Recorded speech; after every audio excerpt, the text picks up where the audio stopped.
Okay, listen, thanks for the invitation to do this. And the purpose of my talk really is just to give everybody something of a geologist viewpoint of some of the debates that we see very commonly on the news about 21st century technologies, the push for getting out of what we might call the black economy, the oil-based and gas-based economy, into what we might describe as the green economy.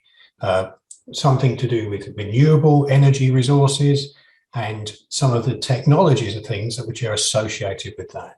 And really what I'm hoping to do in this talk is to give you how a geologist, I as a geologist, look at some of these issues and how we talk about them.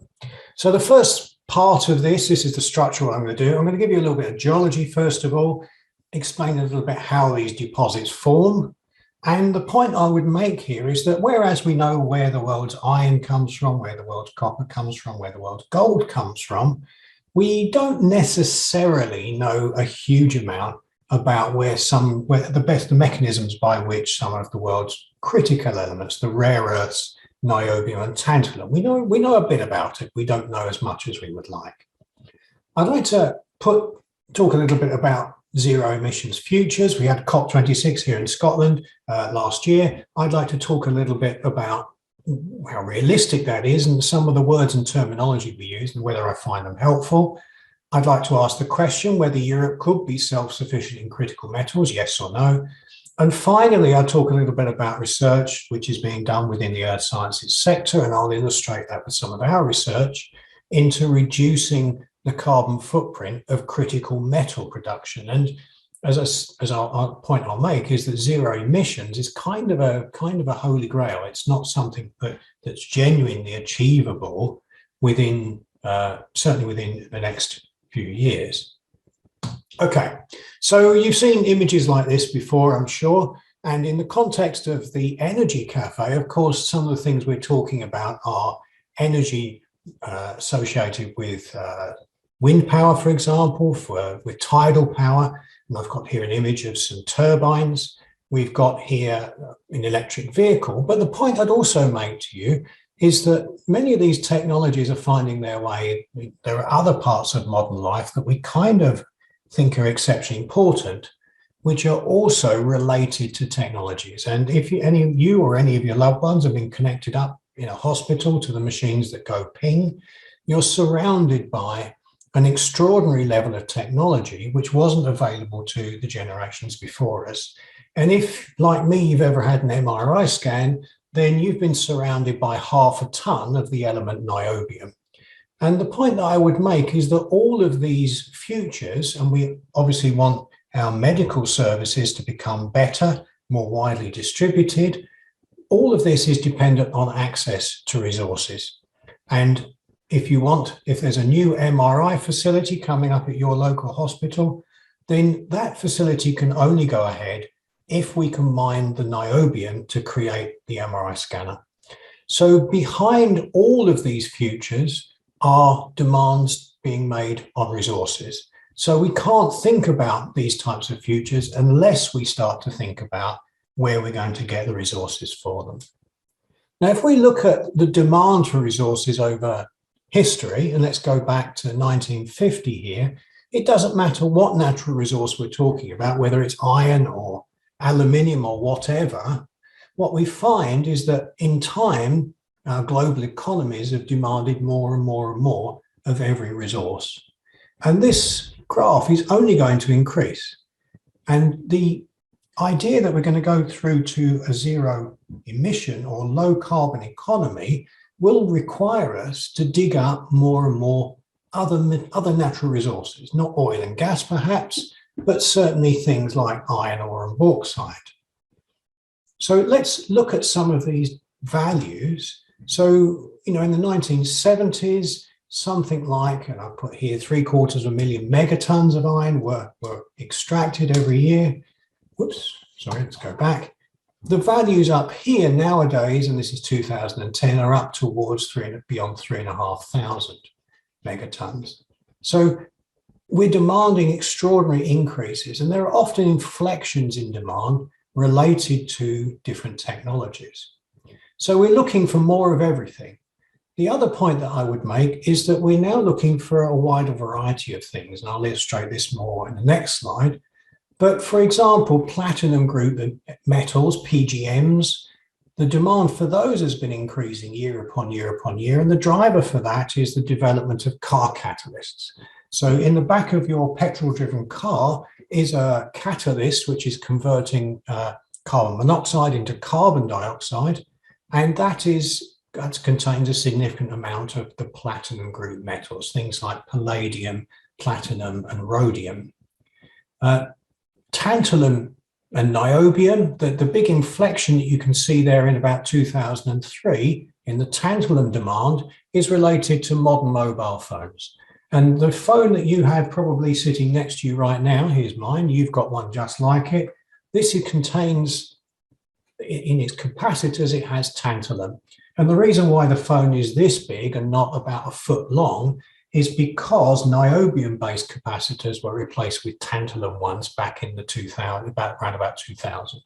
And that led to a sudden increase in the demand for tantalum. And the development of MRI scanning has led to similar increases in niobium demand. So the lithium one here is related, of course, to the batteries in cars and various forms of rechargeable battery. And what this tells us is, particularly the tantalum graph here, is that some elements and some minerals, which are pretty academic, that me and a few other people know about, discuss at coffee rooms, suddenly become resources, metals of international importance. And it's because of some technological development that we weren't expecting. So sometimes elements, minerals of pretty limited interest suddenly gain global prominence if the technologies find some kind of use for a rare metal within them. So if we think about, it's not just we want more of everything, it's actually we want a wider range of things. So when I grew up in South London in the 80s, myself and my parents had the reasonably easy life with access to, let's say, about a dozen elements from the periodic table. And as time went on and devices became more complicated, more advanced, in the 90s, then people needed something like 16 or 17 elements to be able to live a reasonably modern life. But as we approached 2000s, the volume of materials that we needed from the periodic table just exploded. And between about 1990 and 2000, the modern lifestyle suddenly needed access to something like 60 or 70 different elements from the periodic table. And in fact, if you think about it, there are fewer elements we don't need than elements that we do need. And this spawned a whole industry, if you like, of people trying to find critical or unusual elements. So we're looking for a whole variety of things globally to sustain our lifestyles. And if we're going to go forward into the green economies, then we need to not just continue access to these elements, but we shouldn't be too surprised if we find that we need some of the other elements as well, which are currently listed in grey on this particular graph. So we need more of everything, and we need an extraordinary wider range of everything. And therefore, earth scientists, people like me, are always being tasked with finding new resources of all metals, and indeed all resources. There is an ever-increasing demand. And the point that I would make is that when we hear about zero carbon futures, when the UK makes a commitment to having a zero, to being net carbon neutral by a particular date, then effectively that has implicit within it access to a whole variety of the metals used in all of the green technologies, all of the renewables, all of the electric vehicles. So what I see as a geologist, and this is a comment which I will take forward, is that I see governments making very sweeping commitments to green futures. But as a geologist, I can see almost no commitment to finding the resources that will actually make that into a reality. And here to me is an extraordinary disconnect between what we think is going to happen and what we might actually be able to deliver. Okay. So I think that in some ways that's a concern for me as an earth scientist, the way in which we're making these commitments without finding the resources to power them. There is another concern that I have, and here are some quotes from COP26. So here's Greta Thunberg. Okay, she was on the fringes of COP26, but she was very prominent in that discussion. And she said, no more exploitation of people and nature and the planet. No more exploitation. And this sort of thing, yeah, okay, so somebody at the outset of it is saying that we know no more mining. But here the UN Secretary General, who should know better, is saying enough of treating nature like a toilet, enough of burning and drilling and mining our way deeper. We are digging our own graves.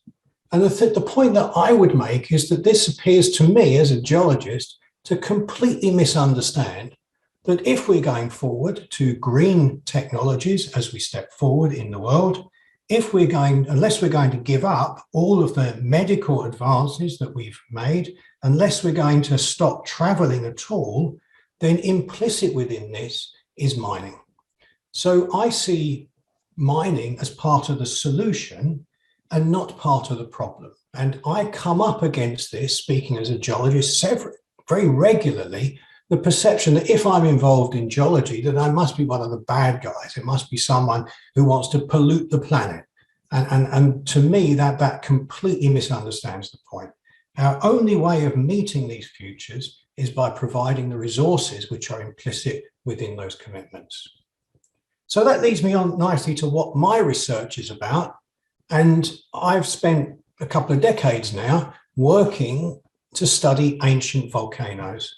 And what I'm interested in is understanding why some ancient volcanoes appear to be associated with commercially viable concentrations of rare elements. And I'm including in this rare earths, the rare earth group. I'll talk more about those in due course, but also the elements tantalum and niobium. What I'm hoping to do is to better understand existing deposits. So where we know that there's a concentration, I'd like to know more about how it formed and how we can get the most out of it. But also I'm involved in developing pointers that can provide us with exploration, which can point towards some of the resources that we're going to need going into the second half of this century. So let me give you an example of some of the conceptual research that we do. So here's a volcano whose name is quite well known to geologists, called Nyelengai in Tanzania. It's looks quite a normal volcano, I guess, to a non-specialist. But what a volcano is it's the surface expression of what we describe as a magma chamber. So beneath Nyelengai, about 3 or 4 kilometers down, we believe that there is a cavern, if you like, which is filled with magma, with molten rock. And the volcano itself is the surface expression of a crack or a conduit through which magma is ascending and then appearing on the Earth's surface. And the congealed material around that fissure on the Earth's surface tends to stack up and form a conical pile, and that becomes what you and I know as a volcano. So beneath Nyelengai today is a magma chamber, and we believe from studies elsewhere and from analogies that today there must be a rare earth or a niobium deposit being formed beneath this volcano. And this leads me on to what I think is very important point number one, which is that even though we know that this process is probably taking place, we can't study it because it's occurring several kilometers below the Earth's surface, and obviously you can't pop down and have a look. So very important point number one is you can't pop down and have a look. Now, I remember giving this lecture quite a few years ago now when my children were relatively young. My daughter was off sick, and parents in the audience will know this feeling. You've got a lecture, you've got to go in. Your daughter suddenly is not very well. She's got snuffle. It's nothing too serious. but it's something that the school are going to turn around and say they're coming home. So I put it at the back of my lecture room, gave her some drawing pencils and said, there you go. And I just gave my lecture. And when I came back at the end of it, she drew me a picture. So here is a volcano, and here are some geologists attempting to study rare earth formation deposits by being lowered down into the mouth of a crater. And I can't read the speech bubble here, but I suspect that this particular geologist is regretting their decision to attempt to study rare earth deposits in this manner. Whoops, what happened there? Whoops. So what this is telling us, and what this picture illustrates far more eloquently than I can do, is that you can't pop down and have a look. So how do we know about what's happening there? Well, we can only really work this out where the volcano has gone extinct, where the magma within it is completely congealed, and when 2, 3, 4, 5 kilometers of the overburden of the rock above the volcano has been eroded away. And that exposes what we might describe as the plumbing systems beneath the volcano. And then when we can have that, then we can have a look and we can understand the processes taking place. So that's very important point number one. You can't pop down and have a look.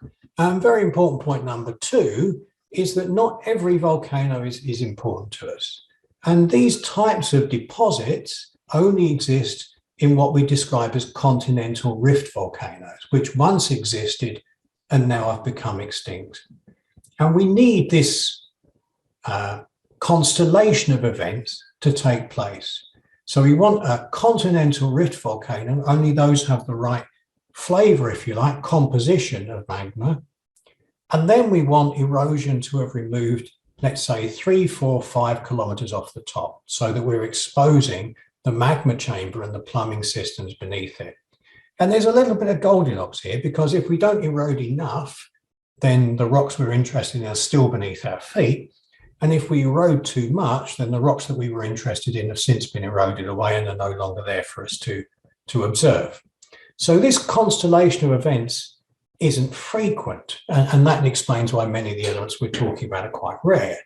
But it does occur, and it occurs across the world. And I've listed some places in the world: Greenland, Scandinavia, Malawi, Mongolia, Namibia, China, Russia, wherever. There's lots of places in the world where this process has taken place and which potentially are the types of rare earth system that we're interested in. So what's our research about? Well, in summary, I'd like to summarize it in a couple of pictures. What we're trying to do is to create a picture, a three-dimensional diagram of what is happening beneath the ground in Aldouin-Yellengai. And we can sort of draw these types of cartoons for different types of magma. In this way, what we're trying to do is to generate some kind of conceptual model of what's happening and how the deposit is forming. Okay, so we've said that we need more resources, and we've said here that among them, there are lots of different resources. And which resources are particularly important to us? Well, you've got a whole variety of things here. Now, the European Union is one of a number of bodies. The British government have done it, the US government have done it, and that is to prepare some kind of graph which looks a little bit like this. This one's a few years out of date now, but the basic analysis is more or less the same from year to year. We have here on the bottom axis of this some form of measure of economic importance, which things are important to our modern societies. And up here, we have what's described as supply risk. So some resources are very, very important, things like magnesium, tungsten, cobalt, niobium, platinum group metals. And up here at the top, rare earths. But what it's saying is that some of these are only coming from one place in the world.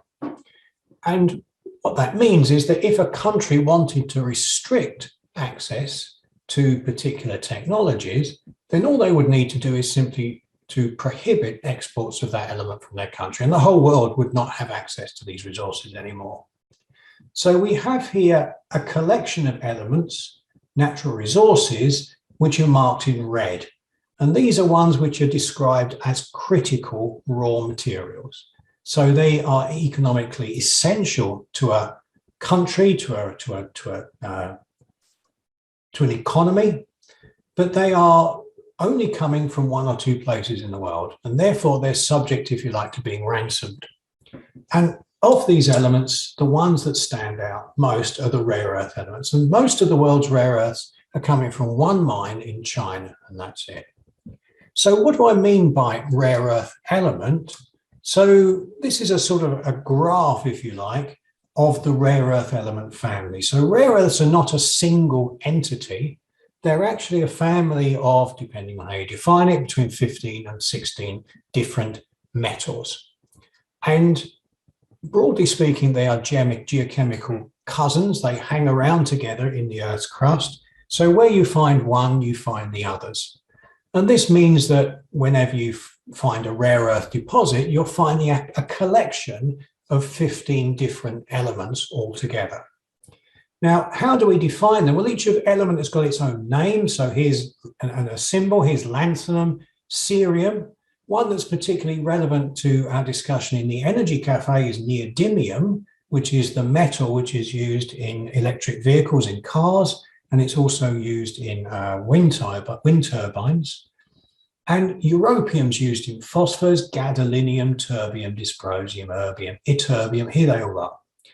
Now, what I've done here is we've got a whole range, all different selection of metals with unusual names. Well, I'm dividing them up into what I'm going to call the lights and the heavies. So normally speaking, this group of 15 elements hang around together. You find one, you find them all. But very occasionally, if they're going to split up, then what tends to happen is the lights will go one way and the heavies will separate off and go somewhere else. And the ones in the middle don't know where to go. They tend to be in both deposits. So what we find sometimes is that some deposits are really good for the light end of the spectrum over here, and others are very good for the heavies. But what I've done here is I've highlighted with these yellow circles the elements which are most important in modern technologies. These are the ones we really want to find and which are quite critical. And what I'd like you to notice is that the most common rare earths in the planet, lanthanum and cerium, are actually not particularly important to us. But one of the less abundant ones, neodymium, is absolutely critical to green energy technologies. So where do the rare earths come from? And I won't talk too much about the geology behind this, but ultimately they come out of the Earth's mantle. And they're carried from the mantle by melts. One of them is a carbonatite, a material we call carbonatite. And the volcano I showed you, Olduinyalengai, this is erupting this particular magmatite. So the rock that forms from this stuff coming up and popping out the top of the volcano is a rock that geologists call carbonatite. It's not the only one. There are also another magma type, which is similarly coming from the mantle. It's taking a different route. Its composition is different. And I'm going to call these alkaline rocks, alkaline igneous rocks. And these look slightly different. And again, they're forming in volcanoes, which ultimately pop up on the Earth's surface and form volcanic structures just like carbonatite. So we've got two potential magma types. If I then erode those, if I wash the crystals out of the volcano, roll them downhill, I can create sands, which sometimes have rare earth minerals in them. And over here on the right, if I rinse some of these rocks, rinse the rare earths out of them and penetrate the ground, the soils in tropical environments, we can end up with a soil which is exceptionally clay-rich and full of rare earths within it. But these two ones here on left and right are being formed through the erosion of these two in the middle, carbonatite and alkaline igneous rocks. So here is a sort of a summary of what they all look like and their different types of features. Now, where are these sorts of things found? Well, they're found all over the world. And a geologist looking at this map would notice and be able to spot that actually where they're being found is what we would call cratonic rocks. So these are parts of the Earth's crust which are some of the oldest parts of the crust, some of the old bits of the original Earth which have been preserved. There's younger rocks in between. So they're very, very important. And you look at the numbers of blues and purples that you can see on this graph, stacks of these deposits are carbonatite or this alkaline igneous rock. So there's a lot of it about. And therefore, it's rather surprising to learn that almost all of the world's rare earths are coming from this mine over here, these ones in blue. 73, 72, 71, these ones over here. So we're getting basically almost all of the world's rare earth is coming from mines in this region just here in Mongolia. Sorry, in northern China, on the border with Mongolia. So there's a whole lot going on here, and there's a lot of distribution of these things across the globe. So if I had to imagine which one of all of these deposits is the perfect one, what things would I have to think about? And there's some economics behind this. So the first one is the relative proportions of what I might describe as the lights to the heavies. So carbonatite type magmas, the rocks on the left in my diagram earlier, they're very, very enriched in the light rare earths. And you'll remember that the only one that's really of any value to us here is neodymium. All of the ones down here are very, very poorly abundant. Carbonatite doesn't contain very much of them. And remember here on the left, this is a log scale. And we can contrast that with alkaline igneous rocks, which are pretty flat profiles. It means that over here on the left, the neodymium, there isn't much neodymium in these systems, but they're much more abundant, orders of magnitude more abundant in the high value, heavy rare earths. So looking forward to the future, it is my suspicion that the world is going to have a whole variety of different mines. Some of them are going to be exploiting this carbonatite rock, and that's going to be particularly important for neodymium in these magnets. But others are going to be exploiting alkaline igneous rocks for some of these very, very important heavy rare earths, which are used in specialist technical industries. So I can express the ratio, if you like, of the lights to the heavies in this type of graph. And carbonatites are entirely dominated by the lights with very little, if any, of the heavies. And we can contrast that with alkaline igneous rocks here, which have much more of a helpful distribution of heavies to lights. And the demand on the planet for what we want is not dissimilar to some of these types of deposits in terms of the volume of heavies and the volume of lights. Some smaller deposits, ion absorption deposits, are dominated by heavies actually. And some of the sands, well, it depends what you're eroding, but some of these are light, heavy, are rich in light rare earths, others are rich in heavies. So that's one of the key things. It's not just thinking of the rare earths as a single entity, but rather thinking about the relationship and proportions between valuable heavy ones and less valuable light ones. Okay, just grab a swig of tea. Okay, so what other issues are relevant to us? So the other one to bear in mind is that, regrettably, the rare earth elements, niobium and tantalum, are sometimes also associated with uranium and thorium, which are radioactive elements. And depending on which mineral it is you're digging up, you can find that, regrettably, you're also digging up a significant amount of uranium and thorium. So carbonatite type deposits tend to be quite rich in uranium and thorium because they contain minerals such as monazite and xenotime over here. And other ones, alkaline igneous rocks, which contain eudialyte. Now, there are two minerals which are used in these types of deposits. One is eudialyte, which is down here, very little radioactivity. And another one is steenstropine, which is shown over here, which is exceptionally high in radioactivity. So what we really want is a deposit which has got no radioactivity or a minimum radioactivity. And to give you some sense of values, if you were to ship this rock around the world, anything above about here, this line here, will be considered to be radioactive materials. So it means that much of the ore can't be transported around the world without it being considered a radioactive material. What that means is you'd have to process it on site and strip the radioactive elements out of it before shipping, unless you're one of these alkaline igneous rock types down here, which are very, very low in radioactivity. So ideally, I'd want to find that my rare earth deposit didn't have any radiation in it. But if we don't do that, then we're going to need to process on site and strip that radioactivity out before we start to ship it around the world. And clearly what we want to avoid are tailings which are radioactive. That's not really acceptable. So radioactivity is a key ingredient in deciding which of these rare earth deposits are worth taking forwards. And the final thing is ease of processing. So there are lots of different minerals which contain elements like rare earths. And if you were investing, if I was asking you to reach into your pockets and invest in my mine, then really what you'd want to know is whether or not there was a track record of successfully getting the rare earths out of these particular minerals. And what we're hoping for as we process this is a few steps. We need to separate out our rock from the ore, if you like, from the gangue, the waste materials. I don't want to end up with leaving toxic tailings behind me.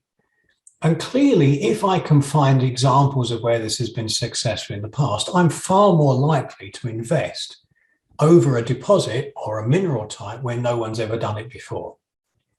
And this is part of the problem, because of all of those rare earth minerals, only the ones in black have ever been successfully trialed. So bastnasite, monazite, xenotime, loperite, that's one extracted in Russia. The minerals cinchazite and parisite, these two here, they're cousins of bastnasite. It's our suspicion, it hasn't been attempted, that if you just simply put these minerals in the same process as bastnasite, you'd be successful. But there are a whole variety of minerals down here, and this includes minerals like eudialyte, which we've been mentioning before, which have never, ever, in the history of the planet, ever been successful in extracting rare earths from them. So we know the rare earths are in there. We know that in principle we can get it out, but no one's ever done it at a profit. And this is part of a problem, because we need, if you're investing in something, before you're going to part with your money, you want to be confident we can actually get the rare earths out. Okay. So the next question I was going to invite you to consider was whether Europe has its own rare earth deposit. Let's focus in on the European part of this graph. And I'm including Greenland here in Europe. I hope Greenlanders don't mind. It's certainly politically part of Denmark, even if it has cultural affinities with elsewhere in the world. So what deposits are here? And you can see there are lots of different circles of various colors across the map. And what you'll notice is that the vast majority of continental Europe doesn't have anything in here at all. There are some deposits here in Turkey, which are soil-related types, but the vast majority of our deposits exist in Scandinavia. And as a geologist, I look at that and think, yeah, that makes sense, because Greenland and Scandinavia are the old cratonic parts of the Earth's crust. These are the oldest bits. Now, when we come to think about the deposits, do they exist? Well, yes, there's one, quite a good one here in Sweden called Norra Kärr. That's a eudialyte bearing one. We've got a carbonatite at Fenn, which is over here, 34. In Greenland, we've got two alkaline igneous systems, Illermausak and Motzfeldt. We've got a carbonatite system called Kurtisak up here in Greenland. There's a whole variety of different resources. So the answer to our question, does Europe have its own deposits? The answer to that is yes, it certainly does. But let me say that the question we're asking is not quite the right question. So what I think is probably more important is another question, which I'm going to come to later on. But let me quickly talk about these deposits. Let me illustrate some of these with you to give you a feel for the type of research we do.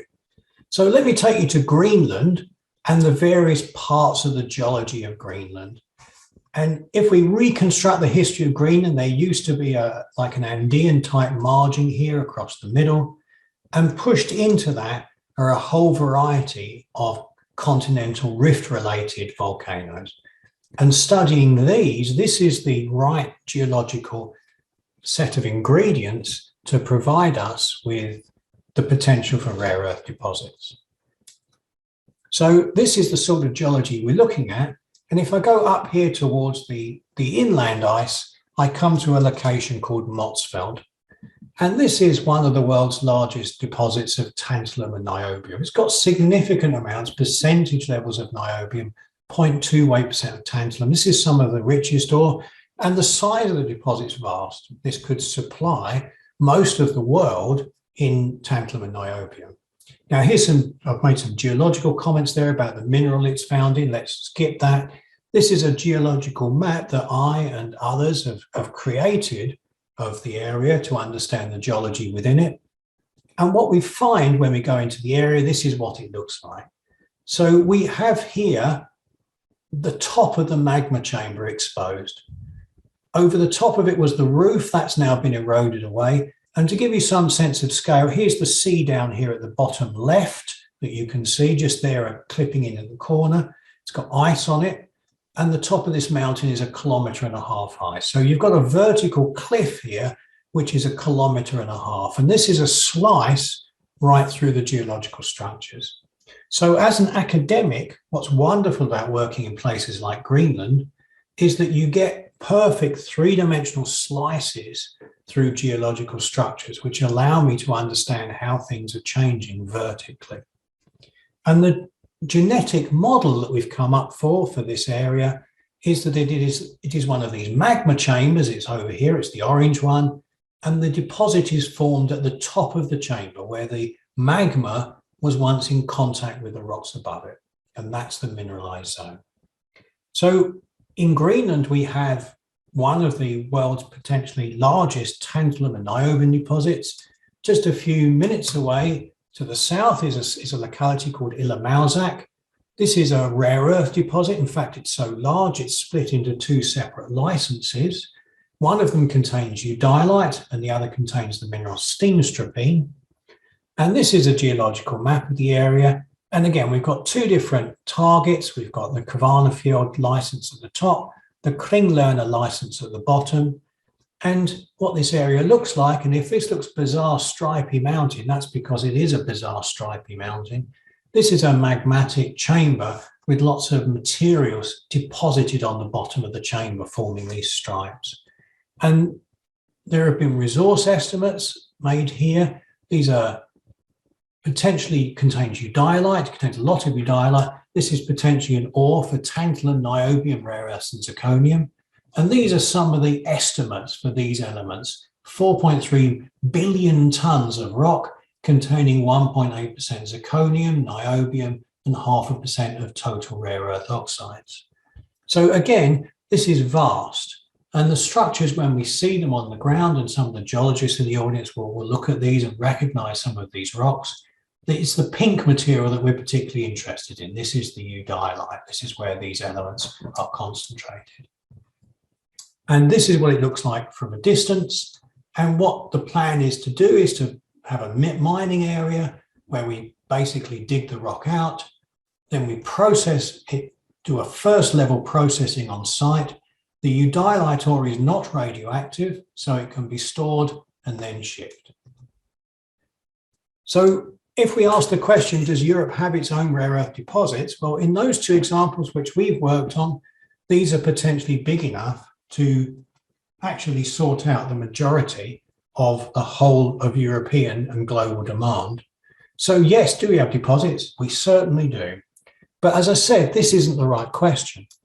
The other question we should be asking is, does Europe contribute anything to rare earth production? And the answer to that is a big fat no. And there are two reasons for that, one of which is geological, and it comes from the fact that the minerals that we're hoping to extract from don't have a track record.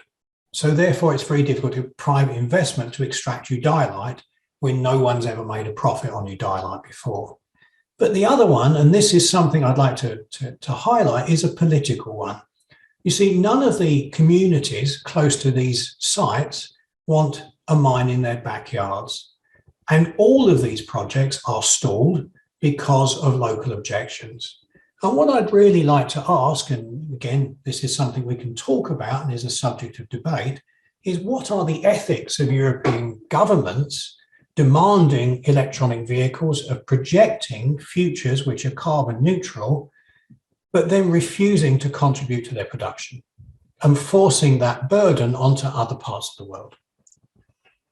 Okay, so having said that, let's quickly think a little bit about zero emission vehicles. So this is something you'll see around. It didn't take me more than a few minutes to find these types of images. So here's a diagram of a car with zero emission written on the back, and here's a bus with zero emissions written on it.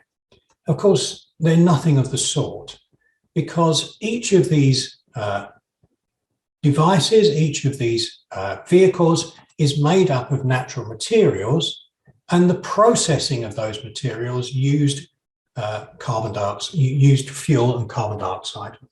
So let's take this right-hand graph, for example. This is the kilograms of CO2 created by creating neodymium, by extracting neodymium from its ore. And it's very variable, but to create, let's say, a ton of neodymium, we're generating something like 20,000 kilograms or 20 tons of CO2 to do that. And when we think about the annual delivery of a car, the annual budget of producing a car, it's somewhere down here. It's less than that. Now, the amount of neodymium in a car is actually just a few kilograms. So the CO2 budget of a car is very different from the CO2 budget that we would get by creating a petrol-driven car and driving it around. It's much less. But the point I would make is that these vehicles, these devices, despite what it says written very clearly across them, are not zero emissions. There have been emissions at the mines that created these resources. And this leads me on to an important point, which is that we can take some of these different, what we find is that some of these emissions are different from different minerals. Some minerals are quite energy hungry to get the rare earths out of them. Others are quite energy efficient. So what else can we do? And this is an illustration from our research here at St Andrews, is what we call smart ore sorting. So we can use the properties of the ore minerals to separate them out. And we can use color, density, conductivity, luminescence, whatever, to identify the ore on a conveyor belt. And what we do is we create some kind of sorting, which is automated. So it's lifting the ore out for different purposes. It's used a little bit around the world. So diamond mining sometimes uses this. But this is the sort of idea, is that we have our rock coming in on a conveyor belt. There's some form of detection system. And depending on the properties of the material coming through, we lift out the target mineral from the waste. And in doing so, we reduce the carbon footprint because we're only processing the target material. We're not processing the whole kit and caboodle. And what can we do? Well, okay, this is the science bit of it. We can use color. We can identify color automatically. The difficulty here is that these are all different colors of the mineral eudolite. The color changes quite a lot from one place to another. But we can use color to separate things, and sometimes we can use mineral fluorescence. And this is some pictures here of some UV fluorescence in different minerals. And I'm going to skip that. So let me finish off then and invite your comments back. As a geologist, there are lots of the things here which strike me. We know a great deal about how many of these deposits formed, if you like, the geology bit behind this. But what I'd say to you is that the research of myself, my research group, and those also working in this field are improving those models every day. And what that's doing is it means that we can get better at finding these deposits and extracting them efficiently. As a geologist, I see a dramatic disconnect between green future rhetorics, talking about all of these green futures, and actually the commitments to the resources to produce them. And I find it very unhelpful when I find that mining is considered blanket sense to be a bad thing, when in fact, actually mining of new materials, of critical materials, is the only way that we're going to get out and reduce our dependency on oil and gas. without going backwards in time and adopting a lifestyle which was equivalent to that of 150 years ago. So could Europe become self-sufficient in critical metals? The answer to that is yes. But the point I would make is that for a variety of reasons, it chooses not to. And therefore, if we control production, if we understand how this production comes back, what I can say is that there are technologies that we're developing and others like us that minimize the carbon footprint of critical metal production. And that's something that's going to become more and more important as we move towards green energy technologies. Thank you for your attention.